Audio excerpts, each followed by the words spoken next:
ಚಿತ್ತಾಪುರ ತಾಲೂಕು ನಡುವೆ ಇರ್ತಕ್ಕಂಥ ಒಂದು ಬ್ರಿಡ್ಜು ಇದು ಹಿಂದಿನ ವರ್ಷನೇ ಪೂರ್ಣಗೊಂಡಬೇಕಾಗಿತ್ತು. ಆದರೆ ಹಿಂದಿನ ಸೆಪ್ಟೆಂಬರಲ್ಲಿ ಬಂದಿರುವಂತಹ ಒಂದು ಪ್ರವಾಹದಿಂದ ನಮ್ಮಲ್ಲಿ ಏನು ಸಮಸ್ಯೆ ಇದೆ ಅಂದರೆ, ಕೇವಲ ಅತಿವೃಷ್ಟಿ ನಮ್ಮ ಕರ್ನಾಟಕದಲ್ಲಿ ಹೆಚ್ಚಿನ ಒಂದು ಮಳೆ ಪ್ರವಾಹ ಬಂದರೆ ಅಷ್ಟೇ ಅಲ್ಲ, ಮಹಾರಾಷ್ಟ್ರದಲ್ಲೂ ಕೂಡ ಹೆಚ್ಚಿನ ಒಂದು ಮಳೆ ಬಂದರೆ ಪ್ರವಾಹ ಆದರೆ ಅಲ್ಲಿ ಉಜ್ನಿ ಮತ್ತು ವೀರ್ ಜಲಾಶಯದಿಂದ ನಮ್ಮ ಭೀಮಾ ನದಿಗೆ ಬರ್ತದೆ ನೀರು. ಅಲ್ಲಿ ಹರಿದು ಬಂದ ನಂತರ ಅಲ್ಲಿ ಇರ್ತಕ್ಕಂಥ ನಮ್ಮ ಅಫ್ಜಲ್ಪುರ ಹಾಗೂ ಜೇವರ್ಗಿ ತಾಲೂಕು ಸುಮಾರು 90 ಹಳ್ಳಿಯಲ್ಲಿ ಅಲ್ಲಿ ಇರ್ತಕ್ಕಂಥ ಸಾರ್ವಜನಿಕರಿಗೆ, ರೈತರಿಗೆ, ಎಲ್ಲರಿಗೆ ಬಹಳ ತೊಂದರೆ ಆಗ್ತದೆ.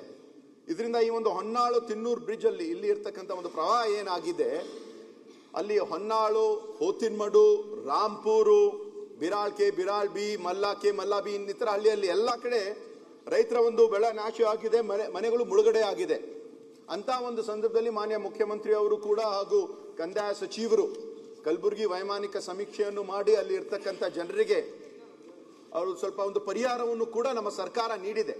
ಆದರೆ ಅದರ ಜೊತೆಯಾಗಿ ಸುಮಾರು ಈ ಒಂದು ಹೊನ್ನಾಳು ತಿನ್ನೂರು ಬ್ರಿಡ್ಜ್ ಅಲ್ಲಿ ಇರ್ತಕ್ಕಂಥ ಒಂದು 16 ಗರ್ಡರ್ಗಳು, PSC ಗರ್ಡರ್ಗಳು ನೀರಲ್ಲಿ ಕೊಚ್ಚಿ ಹೋಗಿದೆ, ಕೆಲಸ ಸ್ಥಗಿತ ಆಗಿದೆ.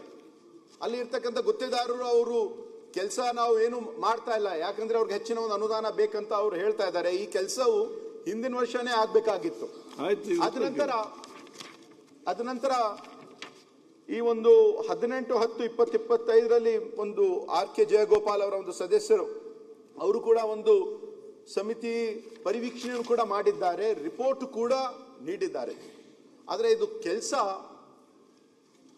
ಬೇಗನೆ ಕೆಲಸ ಪ್ರಾರಂಭ ಆಗಬೇಕು ಸರ್, ಈ ಬ್ರಿಡ್ಜ್ ಕಂಪ್ಲೀಟ್ ಆಗಬೇಕು ಮುಖಾಂತರ ನಾನು ಮಂತ್ರಿಗಳಿಗೆ ಕೇಳುತ್ತೇನೆ.